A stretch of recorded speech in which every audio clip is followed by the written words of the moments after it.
é o Bitcoin e por que eu tenho que usar ele? Como é que isso foi criado? Vamos lá, gente. Bom, Bitcoin está sendo muito comentado ultimamente, tá? Mas o que é, né? A gente tem que entender. Você escuta Bitcoin, Bitcoin, Bitcoin, mas não sabe nem explicar para alguém o que é. Vamos contar um pouquinho da história dele, tá? Mas para você ter um pouco de noção, o Bitcoin é uma moeda digital, tá? Ele é um dinheiro que não pertence a nenhum banco. Ele é como o real, mas ele está na internet de forma descentralizada e você controla isso. Foi criado em 2009 por um cara chamado Satoshi Nakamoto. Hoje você pode usar o Bitcoin para pagar as coisas, tá? Um café, um curso, mandar o dinheiro para o exterior, como eu já comentei, sem ter que pagar altas taxas de banco. E é seu. Ninguém vai ter que dar ou pedir permissão para você fazer a transação ou não. Você faz quando você quiser, na hora que você quiser, de forma anônima, tá? Bom, ele é rápido, ele é barato e hoje a gente traz liberdade. Mas vamos tentar entender um pouco da história disso, já que você não conhece, tá? Vamos lá nas origens do Bitcoin. Primeiro, a gente vai falar sobre o Manifesto Cypherpunk. Que nome bacana, né? Bom, as ideias centrais do Manifesto Cypherpunk eram liberdade individual, privacidade, criptografia e descentralização. Aqui, a crença era de que a criptografia pode libertar o indivíduo da vigilância estatal do controle central, tá? O Eric Hughes, acho que é assim o nome dele, ele publicou o Manifesto Cypherpunk. E aí a gente tem mais alguns nomes também que participaram. A gente tem o Hal Finney, Nick Szabo, Wei Day, vários outros caras, tá? Mas eles entenderam que, bom, a tecnologia está avançando a passos largos, tá? Então ela avança absurdamente a cada ano. Poxa, será que o governo um dia não vai usar essa tecnologia para tolher a nossa liberdade?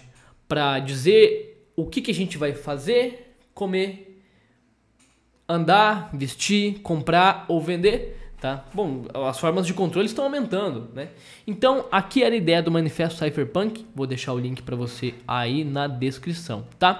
Então, eles publicaram esse manifesto como uma forma de dizer assim: ei, a gente precisa de privacidade e o nosso dinheiro aqui tem um controle estatal absurdo. Você não acha que o governo vai ferrar com a gente um dia? Bom, nesse meio tempo, a gente teve outras tentativas de criação de moedas digitais, tá?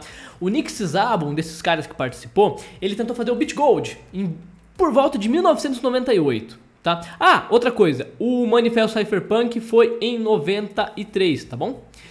Bom, o BitGold tentou ser implementado em 98, nunca rodou, não foi pra frente, tá? Mas era baseado em provas de trabalho.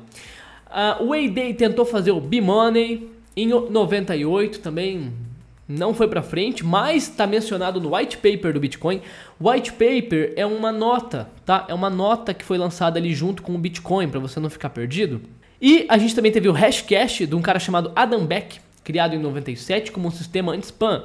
Aqui também ele introduziu o conceito de prova de trabalho, mas nenhuma dessas moedas rodou, tá? Aí a gente teve o nascimento do Bitcoin, o nascimento do protocolo. O que diz na white paper? Ele foi publicado em 31 de outubro de 2008, mas já estava... Você viu que as ideias já eram desenvolvidas lá em 93, tá? O autor foi o tal Satoshi Nakamoto, que é um pseudônimo, não é o nome real dele. Com o título de Bitcoin, a Peer-to-Peer Electronic Cash System. Peer-to-peer é de pessoa para pessoa, tá? A gente pode entender assim. E ele foi enviado para a lista de e-mails Cypherpunk. A ideia central era criar um dinheiro descentralizado, sem intermediários como os bancos, tá? E baseado em consenso de prova de trabalho. A gente vai entender isso mais pra frente. Em 2009 foi minerado o primeiro bloco, tá? E aí surgiu a ideia do Gênesis. O Satoshi, que foi o cara que criou, ele minerou o bloco Gênesis, que é o bloco 0, Gênesis da Bíblia de criação, né?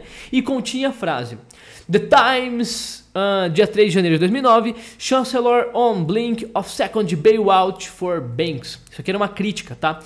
Eu dei uma traduzida aqui para você entender o que era o contexto. É que no dia 3 de janeiro de 2009, o governo britânico ia socorrer de novo os bancos pela segunda vez. Ele ia dar dinheiro de novo para os bancos. De forma simples, os bancos e os governos estavam fazendo porcaria, coisas erradas, tá? aqui foi na crise de 2008. A gente sabe que teve a crise do subprime que quebrou praticamente o mundo inteiro. Então, o subprime foi uma cagada bem grande. Vou escrever aqui no vídeo cagada, tá? E essas cagadas continuam acontecendo. E a forma do rapaz, como é que é o nome dele? Do Satoshi Nakamoto protestar contra era criando o Bitcoin. Por isso que ele disse que nesse dia o governo ia resgatar os bancos pela segunda vez, porque já tinha resgatado uma primeira vez, já vai resgatar uma segunda. Como? Os bancos fizeram cagada, iam quebrar, estavam fazendo fraudes no sistema financeiro, sistemas que eles sabiam que eram praticamente sistemas Ponzi, uma pirâmide, né? E aí, quando eles quebraram, o governo criou mais grana do nada, pegou a nossa grana e injetou nos bancos para que eles não quebrassem. Isso foi um resgate. Aí em 2019 aconteceu outro resgate, tá? Então é o seu dinheiro de pagador de impostos, o meu dinheiro sendo destruído e dado para uns caras lá fazer cagada, tá bom? Bom, e depois de janeiro de 2009, o Satoshi enviou 10 bitcoins para o Ralph Finney, tá? Foi um dos primeiros entusiastas aí e contribuiu com o código também. E aí a gente teve participação do Ralph Finney, Gavin Anderson, Marty Malmi, Jeff Garzik. Esses caras são famosíssimos hoje.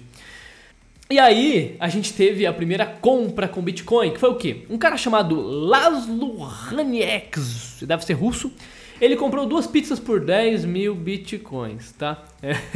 Aí a gente tem o Bitcoin Pizza Day por causa desse cara. Cara, o cara comprou pizza por 10 mil bitcoins. Na época não valia nada. As pessoas não enxergavam o valor, as pessoas não tinham conhecimento, tá?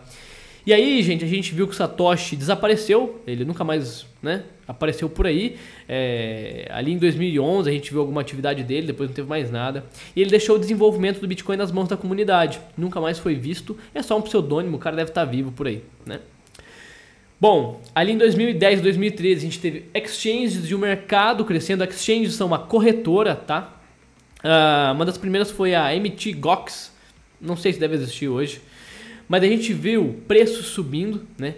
Ah, tá. MT Gox, ela quebrou e as milhares de bitcoins perdidos. Por que que isso aqui é muito importante? Lembra que eu falei de autocustódia, que você não tem intermediário? Se você comprar teu Bitcoin e deixar na corretora, tu acha que vai acontecer o quê? Se a corretora quebrar, ela leva teus Bitcoins pro buraco. Provavelmente o cara deve ter roubado eles, tá? Então, gente, você mesmo tem que cuidar da tua chave. Não dá na mão de outros para guardar para você.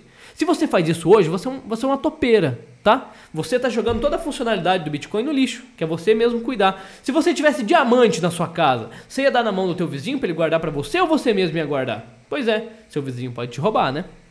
Ah, mas eu confio nele. Tá bom.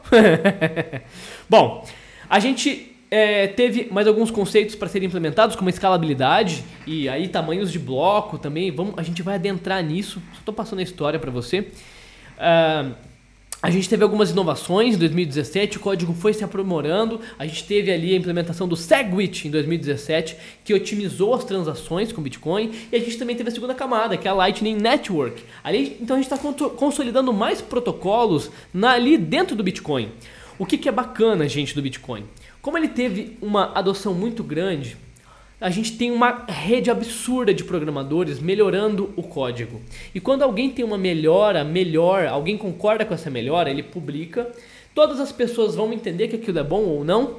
E caso ocorra um consenso entre as pessoas, o código do Bitcoin é alterado, tá? Mas aqui a gente tem milhares e milhares de programadores trabalhando para que essa rede fique mais forte, certo? Bom, a gente também teve discussões como Bitcoin como reserva de valor, que é o que eu falo que é o ouro digital, tá? Ele sai de dinheiro do dia a dia para você comprar pão na padoca, que é o que eu vejo muitos assessores falando lorota de que Bitcoin é feito para você ir comprar pãozinho. Não é a ideia, tá? O Bitcoin é reserva de valor, é ouro. Se você comprar ouro ou diamante, você ia guardar, deixar para teus filhos e netos? Pois é igual com Bitcoin, tá? Aí a gente teve a adoção institucional, a MicroStrategy, a Tesla, a Block, a Fidelity, a gente tem mais outros caras enormes, a gente tem o governo entrando, tá? Aí a gente também, nessa época, teve ETFs de Bitcoin. El Salvador, em 2021, foi o primeiro país a adotar o Bitcoin como moeda legal. E o Bitcoin acordou os governos para quê? Os governos falaram, caramba, vamos perder poder com esse negócio de Bitcoin aí, cara. Vamos criar uma moeda nossa? Vamos, uma moeda digital nossa, tipo dólar, só que digital? Pois é, isso está acontecendo, tá? Elas são totalmente diferentes do Bitcoin. Elas não são Bitcoin, elas são podres, elas não têm as funcionalidades do Bitcoin, nem a criptografia, nem a privacidade, mas elas estão existindo por aí, né?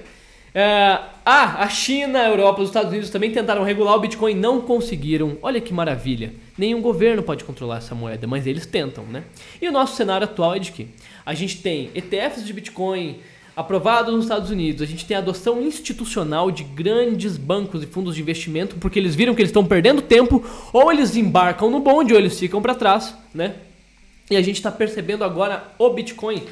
Eu também estou fazendo parte desse movimento de que o Bitcoin é um ativo estratégico como reserva de valor, em que você investir em renda fixa não vai garantir nada para você se a sua moeda é fiat, tá? E o Bitcoin pode ser sim reserva de valor muito melhor do que o ouro é hoje. Bom, então é isso, gente. Aqui eu tentei trazer um pouco da historinha do Bitcoin para você, tá? Por que usar? Trouxe aqui os temas para você: privacidade, segurança e rastreabilidade, proteção. Aqui o seu dinheiro não pode ser inflacionado, ninguém pode roubar você, só se você for bobo e não souber o que está fazendo, tá? A autocustódia é sua, só você controla, só você manda, tá bom?